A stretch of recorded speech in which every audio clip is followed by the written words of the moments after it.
5 years. Wow.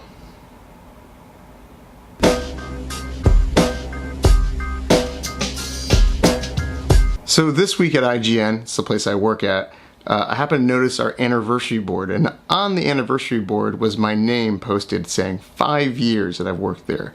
5 years. I was very surprised to realize that I had been with IGN for that long. And if you don't know what IGN is, it's one of the biggest entertainment, media, game journalism companies out there. You know, we review a lot of big games out there, and we preview games, and we preview big movies, and we review movies, and we're involved with television, comics, toys, you name it, we're involved with it all. So I've been a pretty big game fanatic and movie fan most of my life. So getting a job at IGN, well, for me, that was a pretty big deal. So a lot of people ask me, how did I get the job at IGN? So to do that, I actually need to step you back like 14 years ago to fully explain the story. Back in 2003, I used to work for ESPN. You might have heard of it. It's a little known sports channel. And there I was an editor for SportsCenter. So in my off time, I used to cold call this video game network called G4.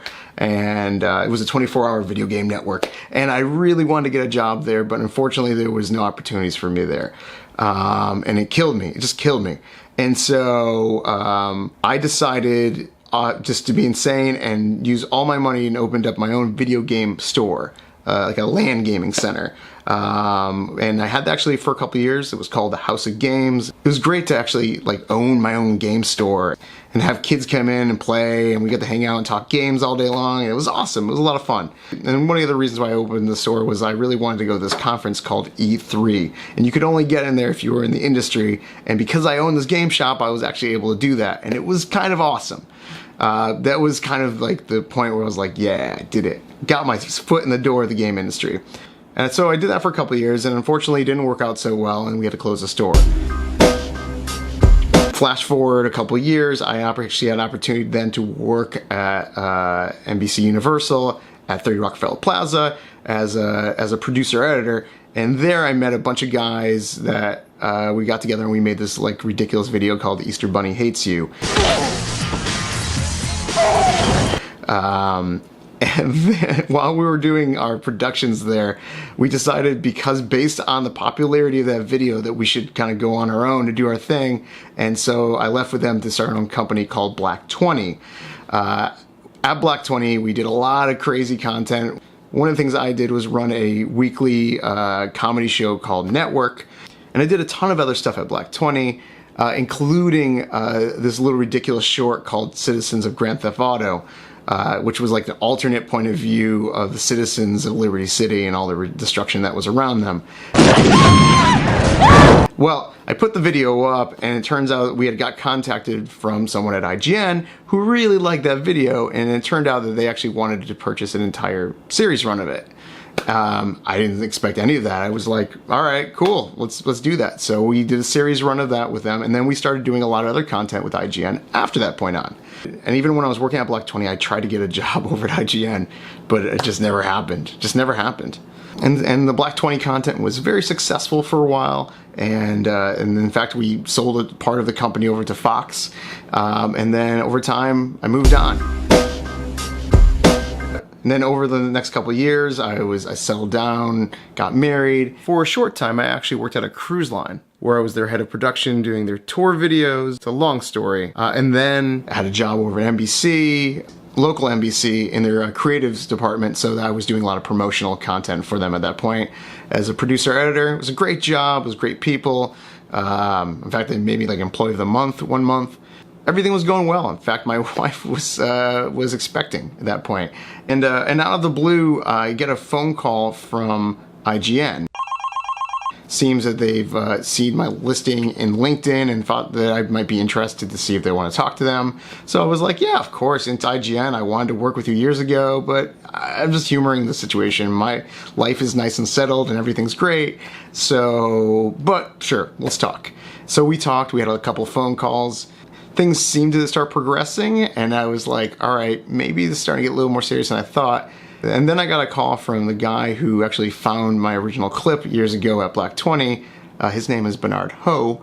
And he was like, dude, we should talk. I can't believe you're possibly interested in working over at IGN with us. And I was like, yeah, no problem. I had an interview with a lot of the guys over at IGN. It was an awesome interview. But then when the offer was brought to me, and then I was like, well, what do I do?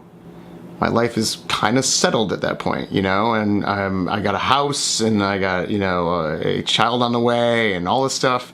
But my dream job has been knocking on the door, you know, and then there's an opportunity finally. Years ago, I wanted this so bad. I just couldn't believe that this was happening.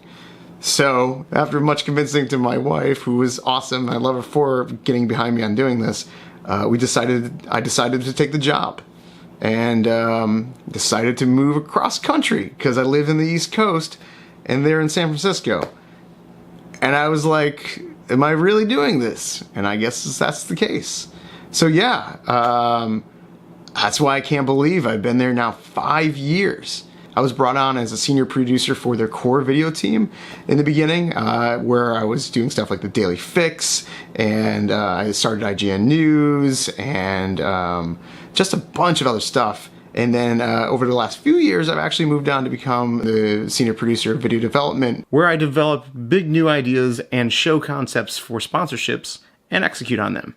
There's so many people I can thank for this opportunity. And if you know who you are, I'm even just thanking you out there, trust me. It's an amazing opportunity to have had this. But what it proves to me is that when you believe in something that you want, it might not come right away. And it might come years from now. But if you want it hard enough, if you want it bad enough, it will happen. You just gotta be persistent. You just gotta want it. But be patient, because it will happen. You just don't know when it's gonna happen. Like years later happening. But it's kind of awesome. It's kind of awesome. Yeah, sorry, I hope I didn't bore you with the story, but I thought it would be something interesting for you to hear. Hopefully this story is giving you a little hope. So make sure to click that like button and make sure to stick around and subscribe. And finally, make sure to follow me at Mike Aransky on Twitter for all the latest updates on what's going on in my projects and in life. And remember, stay positive, because you never know what awesome things are around the corner for you. And until next time, I'll catch you later.